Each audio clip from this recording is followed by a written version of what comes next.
Welcome to this technical walkthrough for Shardeum's audit competition. This is Shardeum's third audit competition focusing on the Web2 components of their project. The competition will cover 4 key areas: validator GUI, validator CLI, archive server, RFC server. The Shardeum Ancillaries audit competition is live on Immunefi with a 100,000 reward pool available until February the 12th. And for more details, we invite you to visit Immunefi Shardeum audit competition live on our page and explore all the details regarding the programs. Mehdi and team from the Shardeum team will guide us through the core components of the code base, share the key insight, and give us some more understanding about their code base. From the Immunefi side, I'm Daniel, and I'll be co-hosting the session. So without further ado, I'll hand it over to Mehdi to dive into the technical details. All right, thanks, Daniel. Thanks, Tim, for joining. So this bounty, as Daniel was saying, covers the ancillaries, which there are 4 repos in the ancillaries. It's the validator GUI, validator CLI, the archive server, and the JSON RPC server. This collection of repos is more Web2 than the core audit competition. Has about 31,000 lines of code. So if you are new to the Web3 space and are looking for a way to like a gentle entry that caters to your experience, this might be the set of repos to start with, because there's a lot of Web2 stuff here that will lead into the Web3 stuff in the validator and the core repos. So let's see, I'm gonna share my screen real quick here. Okay. Dang. One moment. Want this architecture. Oh.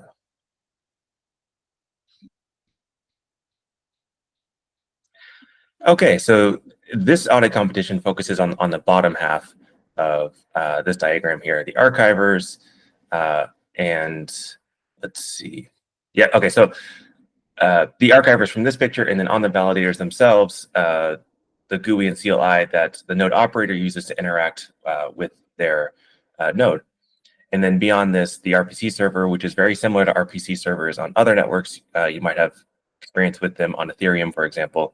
Our RPC servers are designed to be compatible with Ethereum. We implement a lot of the same functions, even if those functions don't do anything on the Shardeum network. They're still implemented for compatibility.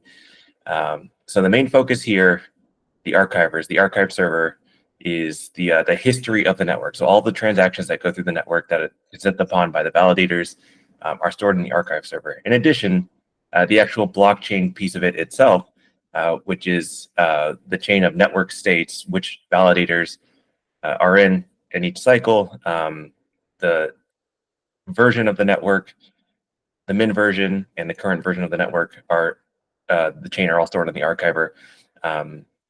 And the archiver is also used for third parties to research, analyze, and display statistics on the network. So you might see that as part of the Explorer, or a third-party Explorer. Coinbase, for example, might use this to show the status of the network. So I'll let Tim dive in on some more specifics and technical aspects. Okay. Thank you, Mehdi. So as Mehdi said before, archiver is playing a crucial role in our infrastructure. Let me share my screen.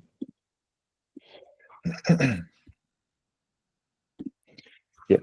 So archiver is playing a crucial role in our blockchain because archiver is used in many stages, and validator network is dependent on archiver from the start.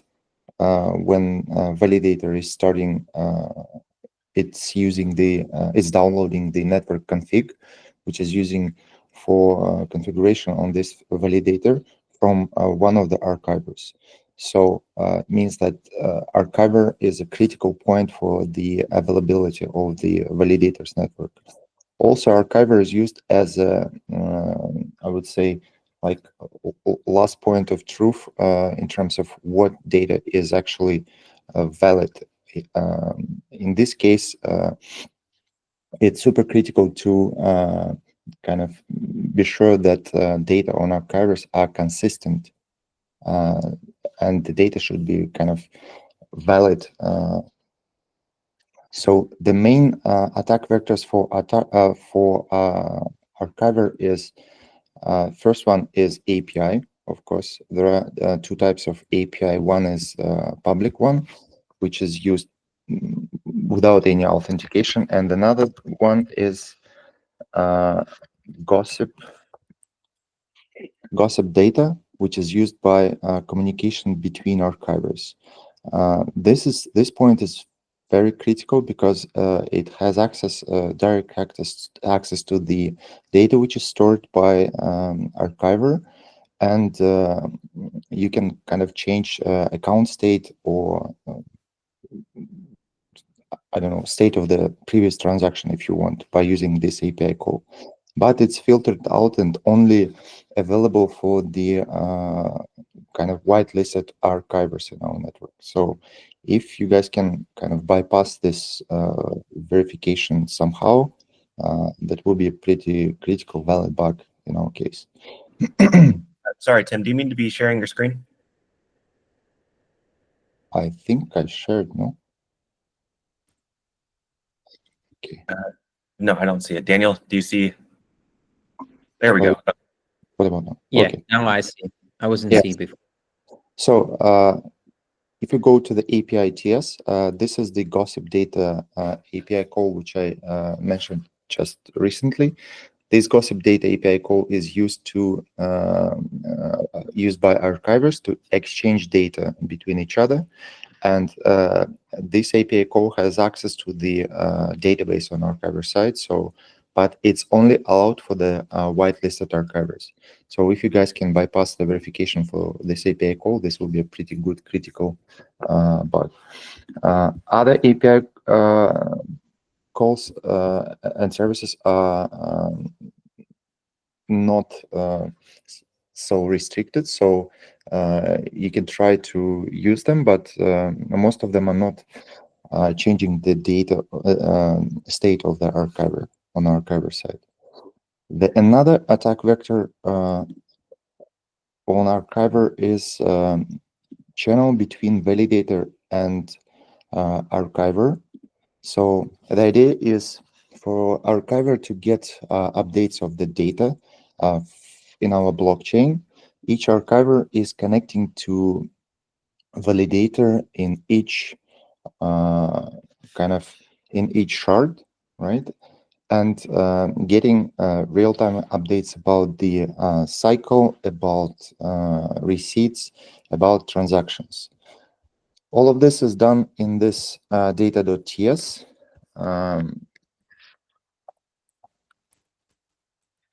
Yeah, here in on data message on each socket, we're receiving different types of data. It can be original TX, it can be receipt, and it can be cycle.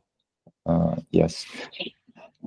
Recently, we had a change which will kind of increase restriction about who can send what kind of data, how it's verified, how it's validated.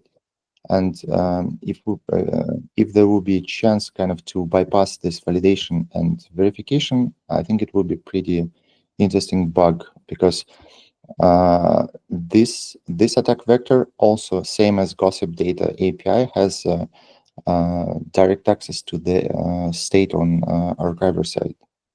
Yes. So the next report is JSON RPC server. As Mehdi said, it's like a standard RPC server, which is similar with the other RPC servers from other blockchains. So the idea of this RPC server is the same. So we just proxy request to our validator network using the standard API. Most of the API calls are in API.ts. Yes. So the criticality of the JSON RPC is availability of the blockchain from the user's point, because if RPC will not be available, users will not be able to use our blockchain. And other two repos are validator CLI and validator GUI, which are related to the single node. So the scope of this repos are the single validator node. The idea of the GUI, actually the GUI is kind of using the CLI under the hood. So the main logic is implemented on a CLI, in CLI repo, but GUI is just kind of the UI wrapper around the CLI. I think that's it on my side.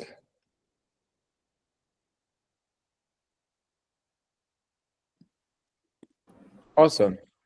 So thank you very much, Mehdi, and thank you, team, for this insightful and detailed walkthrough.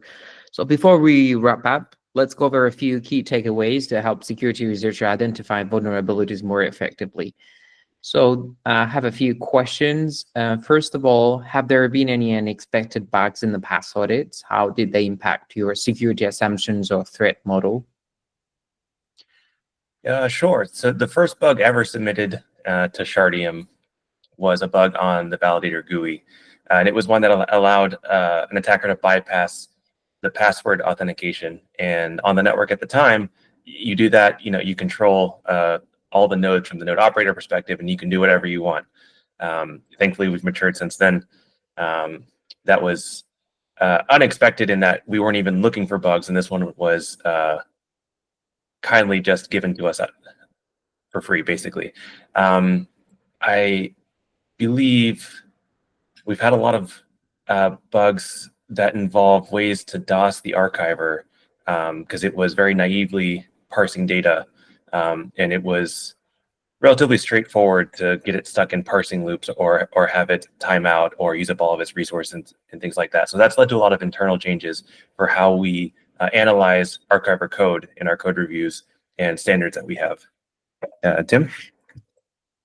Yeah, I would say that our threat model was kind of skipping archivers at the very beginning at all. So we were kind of thinking that archivers, because they are centralized and managed by community, more focus was kind of on validators network, right? And the first bug bounty shows us that the connection between validator and archiver is pretty vulnerable for malicious attacker to do a lot of different interesting things with the account state on archiver side. Also, we had one bug from bug bounty 2, which in a new part of the code on archiver, which kind of used resource consumption on archiver side because we simply missed the limitation of the request size, not request size, but result. Yeah, so this two important bugs. Yes. Yeah, I'll say along with that, through these bug bounties in the reports, there's a common theme of parsing resource consumption. It really was a learning opportunity for the devs here at Shardeum, and now as they're writing code, they're bringing it to the security team. Like, oh, should this be happening? Like, are we validating correctly? There's no limit here. Should we change this? It's been a very positive experience. So we shifted to the left, I would say, right? For what? I'm sorry. It's a real shift to the left. It is. Oh, definitely. Yeah. I see. And which areas should bug hunters prioritize in your code base and why? So if you're looking for real critical vulns, well, all over, but I will say that with the way that the network is structured right now, the validator GUI, if you can get past that, there'll be some critical payouts waiting for you. I don't think it got a lot of attention last round, so there might be some space for creativity there. And then beyond that, we have some new areas of code. We have a whitelist for the archivers. Since we're going to launch with Shardeum run archivers only, we've implemented a whitelist. So if you're able to join an archiver to the network bypassing this whitelist, that'll probably be a crit for you. And that's new code, fresh for the white hats. Tim, anything you'd like to add? Yeah, and validator archiver hardening part also is a new code. I think that there can be bugs there, critical bugs there too, which is critical for us. Yeah. That's the trust between the archiver and the validator in both directions, honestly.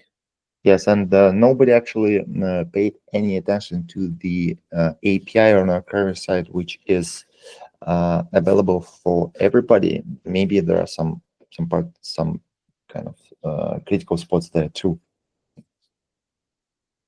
Very useful. And do you have any tips or best practices for identifying vulns in your system? I'm sorry, can you repeat? Do you have any tips or best practices to identify vulnerabilities in your code base? Tips and best practices. I would say, so just putting my white hat on it and thinking about how do I attack this from a profit perspective, like what's might be my best return on investment, is the parsing of and the endpoints. And this is all Web 2 stuff. This is all old stuff.